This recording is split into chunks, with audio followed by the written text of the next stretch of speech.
B, अलिखित संविधान। अलिखित संविधान को देखेंगे, इसका अर्थ क्या है। अलिखित संविधान वह संविधान है जिसमें शासन के सिद्धांत, नियम व कानून लिखित रूप में ना होकर प्रथा, परंपरा और रीति रिवाज तथा समय समय पर न्यायालयों के द्वारा दिए गए निर्णयों पर आधारित है। ब्रिटेन का संविधान अलिखित संविधान का सर्वश्रेष्ठ उदाहरण है। ब्रिटेन के संविधान को किसी संविधान सभा द्वारा निश्चित नहीं किया गया है तथा ब्रिटेन के संविधान में संशोधन की भी कोई विशेष प्रक्रिया नहीं है। इसकी परिभाषा को अगर हम देखें डॉक्टर गार्नर के अनुसार, तो हम ये देखते हैं, अलिखित संविधान वह संविधान है जिसकी अधिकतर बातें लिखी हुई नहीं होती, उसमें अधिकतर रीति रिवाज तथा न्यायालयों के निर्णय शामिल होते हैं।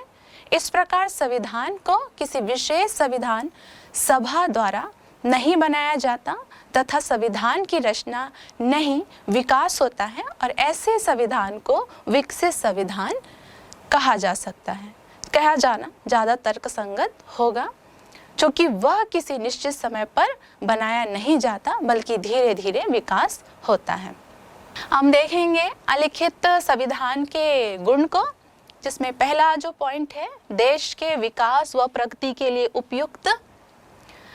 अलिखित संविधान को राष्ट्रीय विकास और प्रगति के लिए आवश्यक परिस्थितियों के अनुरूप जैसा चाहे वैसा परिवर्तन करके राष्ट्र का विकास या प्रगति की जा सकती है। अलिखित संविधान के गुण में कहा गया है कि देश की उन्नति करनी है, विकास करने है, उसके लिए अलिखित संविधान होना जरूरी है।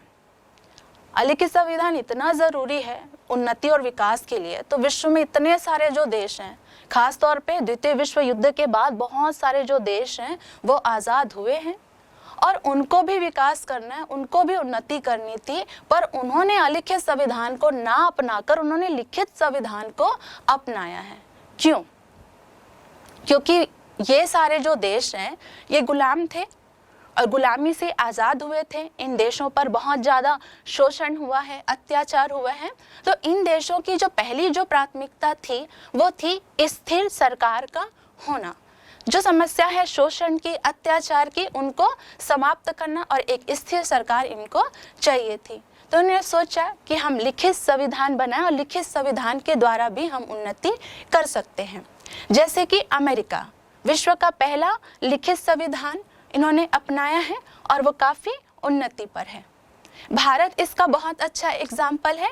जब भारत आज़ाद हुआ था तो भारत की जो कंडीशन है, आर्थिक कंडीशन है, वो बहुत ज़्यादा जर्जर थी। भारत का संविधान कठोर भी है, फिर भी भारत उन्नति कर रहा है। जर्मनी को देखें, जर्मनी का भी संविधान जो है वो कठोर है और हिटलर के समय भी हिटलर ने अन्य जो देश हैं, अमेरिका को भी हिटलर ने टक्कर दी थी। क्या वो लिखित संविधान नहीं है? वो लिखित संविधान है और उसमें भी उन्होंने अपने राष्ट्र की उन्नति की है। तो आज के डेट में इतना जो अलिखित संविधान के द्वारा ही देश की उन्नति होगी, ये हमें प्रासंगिक नहीं लगता है। क्रांति का भय नहीं। अलिखित संविधान समय और परिस्थितियों के अनुसार जनता की इच्छा अनुसार सरलता से परिवर्तित हो जाता है। संविधान में परिवर्तन के लिए जनता को क्रांति या विद्रोह का सहारा नहीं लेना पड़ता, अतः अलिखित संविधान में क्रांति की संभावनाएं नहीं रहती है।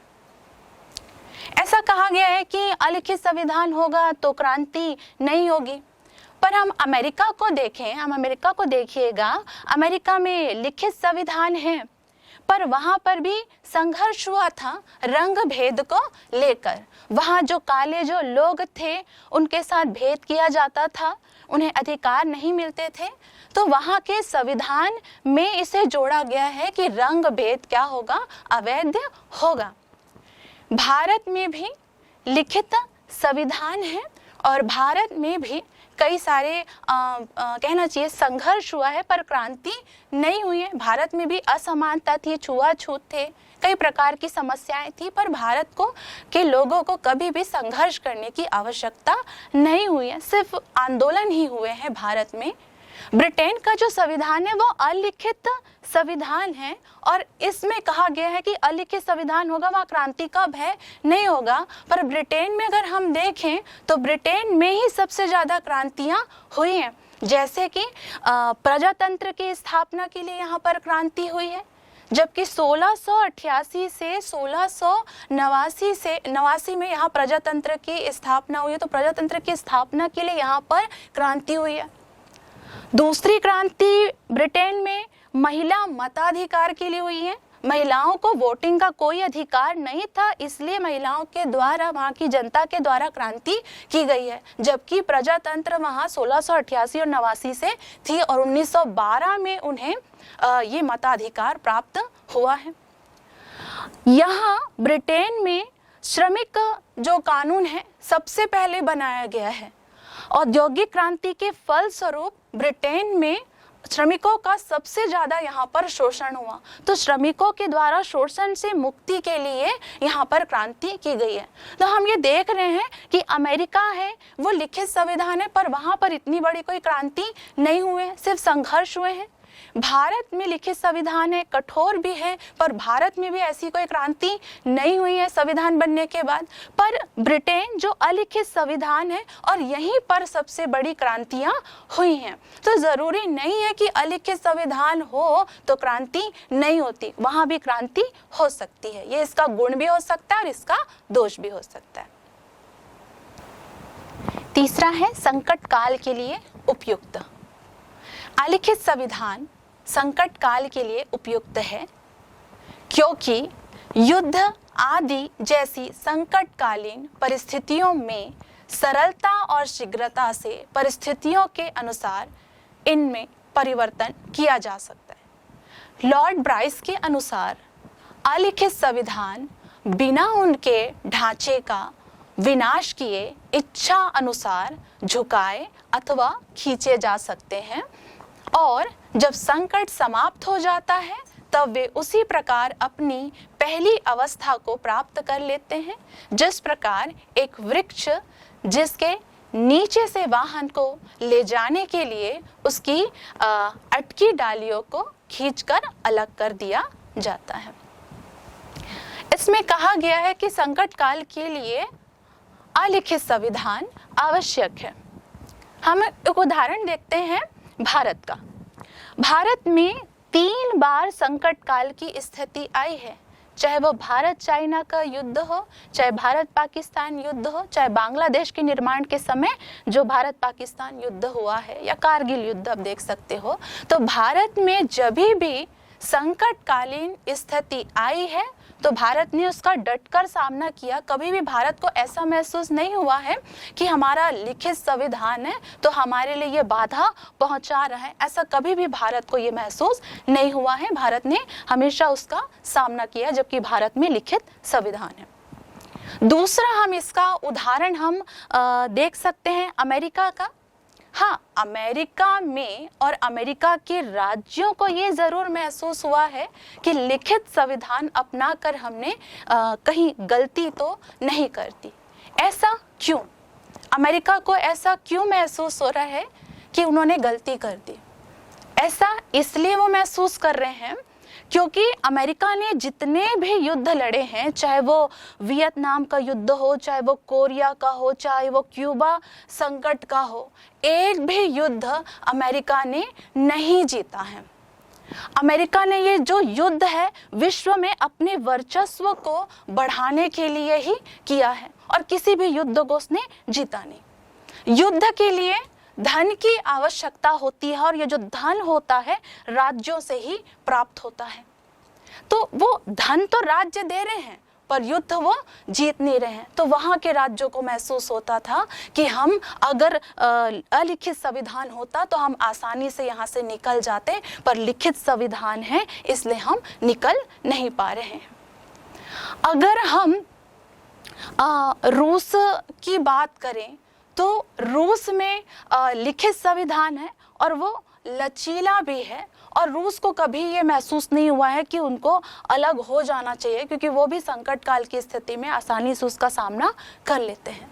तो बात इस पर डिपेंड करती है कि संविधान लिखा है तो किस प्रकार से लिखा गया है। चौथा है जन इच्छा के अनुकूल। अलिखित संविधान अपनी परिवर्तनशील प्रकृति के कारण समय और परिस्थितियों के साथ विकास होता है। यह जनमत के साथ निरंतर जुड़ा रहता है। अतएव अलिखित संविधान जन इच्छा का सच्चा प्रतिबिंब है। हाँ, ये सही बात है कि आसानी से परिवर्तन कर सकते हैं, तो जनता की इच्छा के अनुसार, जनता की आवश्यकता के अनुसार संविधान में परिवर्तन किया जाता है, और ये आधुनिक राष्ट्र का द्योतक भी है। पर यहाँ पर प्रश्न ये उठता है, क्या सभी राज्यों की कंडीशन एक जैसी है? जैसे कि हम भारत को देखें और जर्मनी को जब हम देखते हैं, तो यहाँ का जो इतिहास है वो अत्याचार, हिंसा, शोषण का यहाँ पर इतिहास रहा है, और यहाँ की जो सामाजिक जो व्यवस्था है वहाँ यहाँ भिन्नता हमको यहाँ देखने को मिलती है। तो क्या यहाँ पर अलिखित संविधान से जन इच्छा की पूर्ति हो सकती है? नहीं। जैसे कि भारत को आप एग्जाम्पल में देखिएगा कि भारत में छुआछूत जैसी सामाजिक व्यवस्था थी। अगर इस छुआछूत के लिए संविधान में लिखा नहीं जाता, अनुच्छेद 17 का प्रावधान नहीं किया जाता, अस्पृश्यता विरोध नहीं रखा जाता, तो भारत के क्या 20 से 22% जो जनता है, क्या उन्हें समता का अधिकार अनुच्छेद 14 उन्हें प्राप्त हो पाता? नहीं हो पाता।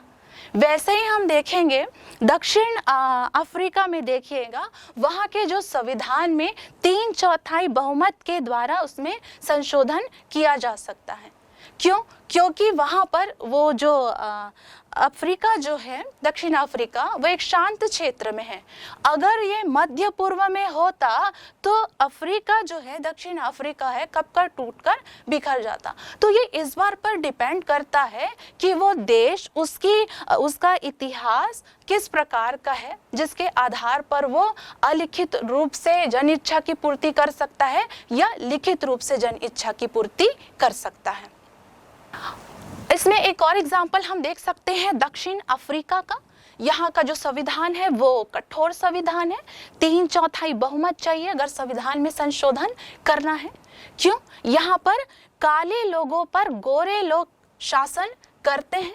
काले लोगों को डर था कि उनके अधिकारों से संबंधित परिवर्तन ना कर दे, इसलिए उन्होंने 3/4 बहुमत रखा ताकि आसानी से उसमें परिवर्तन ना कर सके और उनके अधिकारों का हनन ना हो सके। और दूसरी बात यह है कि अफ्रीका का जो संविधान है वो इसलिए भी कठोर है कि अफ्रीका एक शांत क्षेत्र है। अगर अफ्रीका मिडिल ईस्ट में होता तो कब कर टूटकर बिखर जाता। तो ये इस बात पर डिपेंड करता है कि उस देश की आवश्यकता क्या है, उसकी परिस्थितियां क्या हैं, उसके आधार पर ही लिखित संविधान या अलिखित संविधान का प्रावधान किया जाता है। 5वां है सुपरिवर्तनशील संविधान। अलिखित संविधान परिवर्तनशील होते हैं। ऐसे संविधान वाले देशों में साधारण कानून और संवैधानिक कानून में कोई अंतर नहीं होता। दोनों को बनाने व संशोधन की विधि एक जैसी होती है। अतः अलिखित संविधान देश की प्रगति में बाधक नहीं होते। हाँ, ये ज़रूर अच्छी बात है कि परिवर्तन आसानी से हो जाता है। अगर हम देखें राष्ट्र की सोच अगर सकारात्मक हो तो, जैसे कि ब्रिटेन है, न्यूजीलैंड है, ये परिवर्तनशीलता के आधार पर काफ़ी इन्होंने तरक्की की हुई है। पर हम ये भी देखते हैं कि रूस और जो चीन है, जो इतने बड़े देश हैं, यहाँ पर हम देखते हैं कि आसानी से संविधान में परिवर्तन हो जाता है, क्योंकि यहाँ एक ही जो पार्टी है वो शासन करती है। लेकिन यहाँ पर ये भी देखने वाली बात है कि यहाँ के जो राष्ट्रपति हैं या जो दल के जो नेता हैं वो अपने स्वार्थ को पूरा करने के लिए भी आसानी से परिवर्तन कर देते हैं।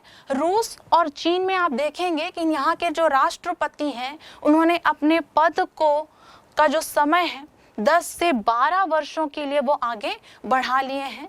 तो हमें ये देखने को मिल रहा है कि आसानी से जो परिवर्तनशील होते हैं संविधान, तो वो उस देश की सोच के ऊपर भी डिपेंड करता है। अगर सकारात्मक सोच को लेकर वो जब आगे बढ़ते हैं, जैसे कि न्यूजीलैंड है, वो आसानी से परिवर्तन करके तरक्की कर चुका, पर रूस और चाइना जो इतने बड़े जो देश हैं जहाँ पर एक दल की जो पार्टी है वो शासन करती है और परिवर्तनशील है, काफी लचीला है संविधान, तो यहाँ के जो नेता हैं, राष्ट्रपति हैं, अपने स्वार्थों को पूरा करने के लिए अपने कार्यकाल को, अपने पद को 10-12 वर्षों के लिए वो आगे बढ़ा भी देते हैं। तो वो डिपेंड करता है सोच के ऊपर कि सकारात्मक है कि नकारात्मक है। छठवां, राजनीतिक जीवन में निरंतरता। अलिखित संविधान देश के राजनीतिक जीवन में निरंतरता ला देता है। इसमें भूत, वर्तमान और भविष्य के बीच अटूट संबंध होता है। हाँ, ये बात ब्रिटेन के लिए काफ़ी सुटेबल है कि ब्रिटेन में निरंतरता आई है, पर हम देखेंगे कि जर्मनी है और भारत है, यहाँ का इतिहास आप देखिए कि यहाँ के जो देश हैं, यहाँ शोषण, अत्याचार, कई प्रकार की जो शासन प्रणालियाँ हैं वो हमें जर्मनी में देखने को मिलती हैं। और यहाँ पर हम देखेंगे कि हिटलर के समय देखिएगा, हिटलर ने क्या किया, हिटलर से पहले बहुदलीय शासन प्रणाली थी, हिटलर ने बहुदलीय शासन प्रणाली को हटा लिया और द्वितीय विश्व युद्ध के समय मित्र राष्ट्रों ने जर्मनी के लिए संविधान बनाया। यदि मित्र राष्ट्रों ने जर्मनी के लिए अगर वो संविधान नहीं बनाते तो आज भी जो जर्मनी है वो जर्मन सुप्रीम वाले विचार को ही वो फॉलो करते। तो हिटलर से पहले जर्मनी में बहुदलीय व्यवस्था थी और इस बहुदलीय व्यवस्था में व्यापारियों का प्रभाव था। हिटलर ने इन व्यापारियों के प्रभाव को और बहुदलीय व्यवस्था है इसको इन्होंने समाप्त किया। हिटलर जब शासन करता था तो हिटलर जो था वो सर्वोच्च था जर्मनी में। फिर 1945 में द्वितीय विश्व युद्ध के बाद जब जर्मनी का संविधान बनाना था तो जर्मनी के संविधान में मित्र राष्ट्रों का जो प्रभाव था वो हमें देखने को मिलता है। अगर मित्र राष्ट्र का प्रभाव नहीं होता तो आज भी जर्मनी में जो विचार है जर्मन सुप्रीम का वो अभी भी बना रहता। तो हम यहाँ देख रहे हैं कि जर्मनी में अगर इसको बदला नहीं जाता, लिखित नहीं किया जाता, कठोर नहीं किया जाता, तो प्रथा और परंपरा के अनुसार जर्मन शासन करता, तो अभी भी हिटलर की जो व्यवस्था है या बहुदलीय व्यवस्था है वो जारी रहती। भारत को देखिएगा, भारत में भी विविधता है, भारत का भी इतिहास है, वो अत्याचार, शोषण और कई प्रकार के शासन प्रणाली यहाँ पर हुई है, शासन काल यहाँ पर हुए हैं।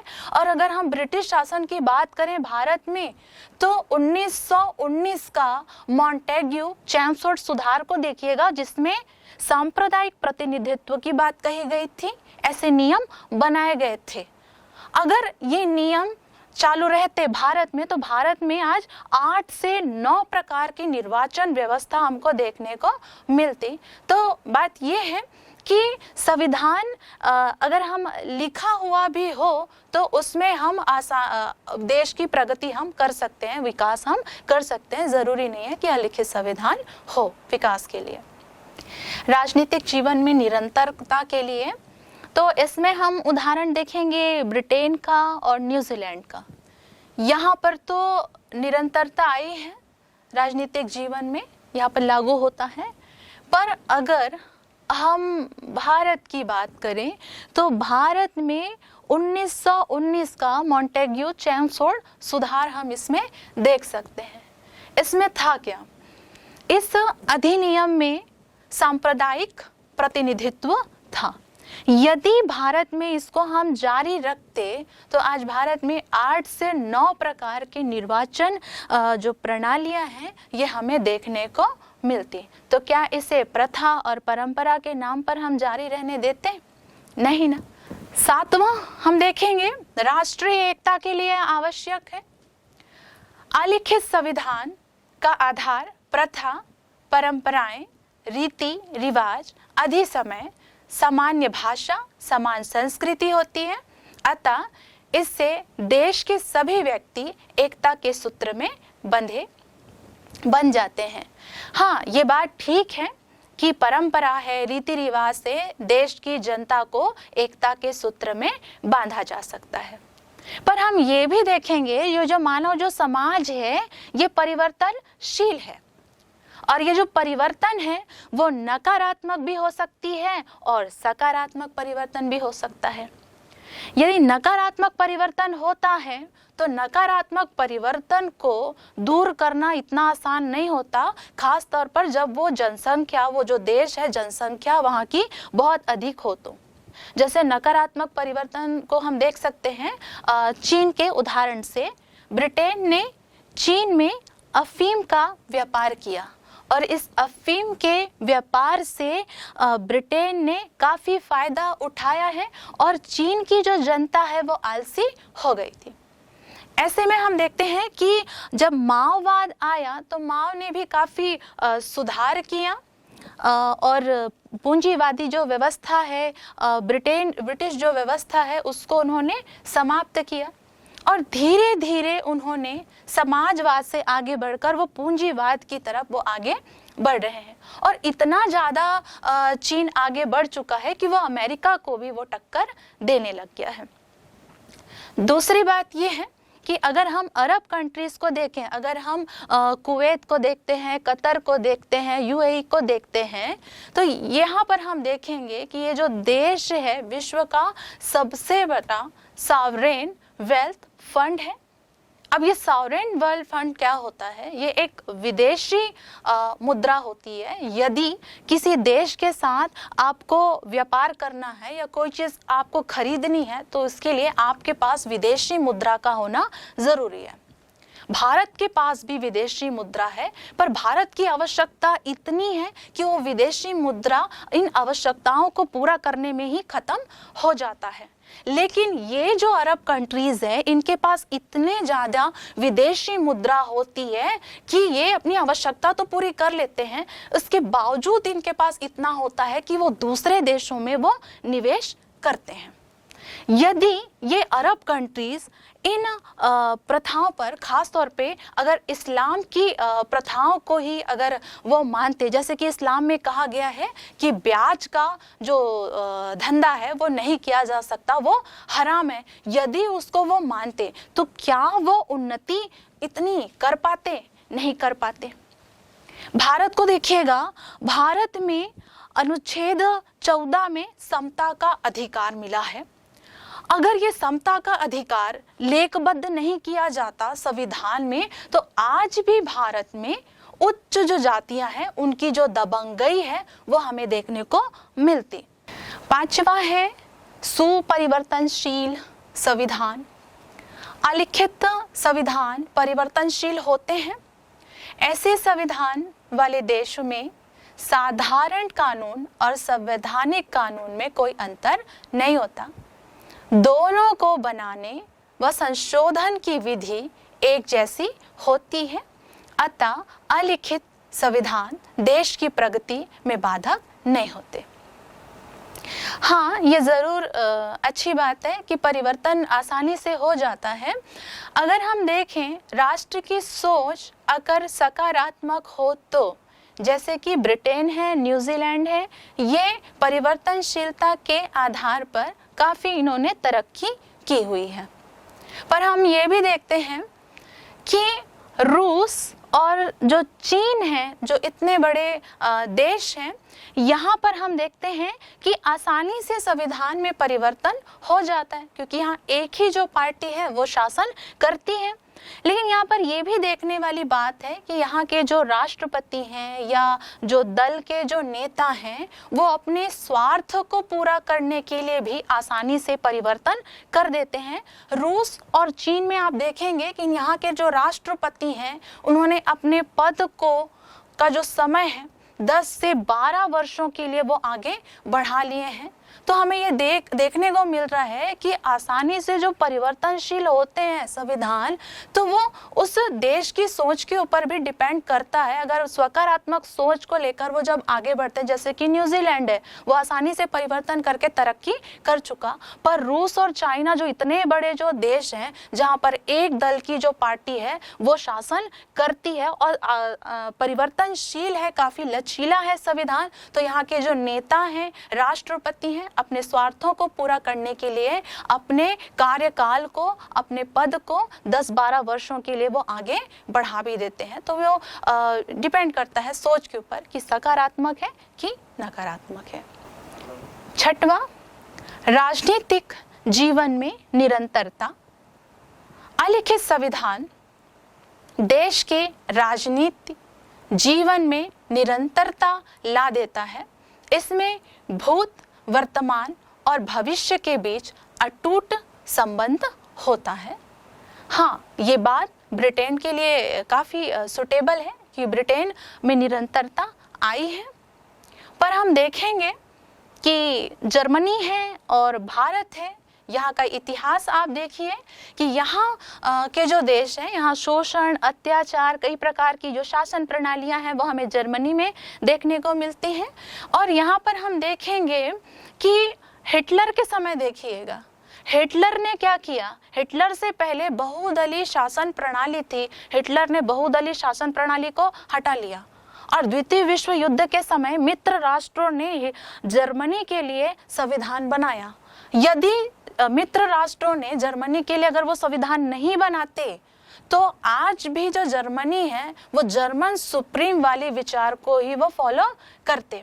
तो हिटलर से पहले जर्मनी में बहुदलीय व्यवस्था थी और इस बहुदलीय व्यवस्था में व्यापारियों का प्रभाव था।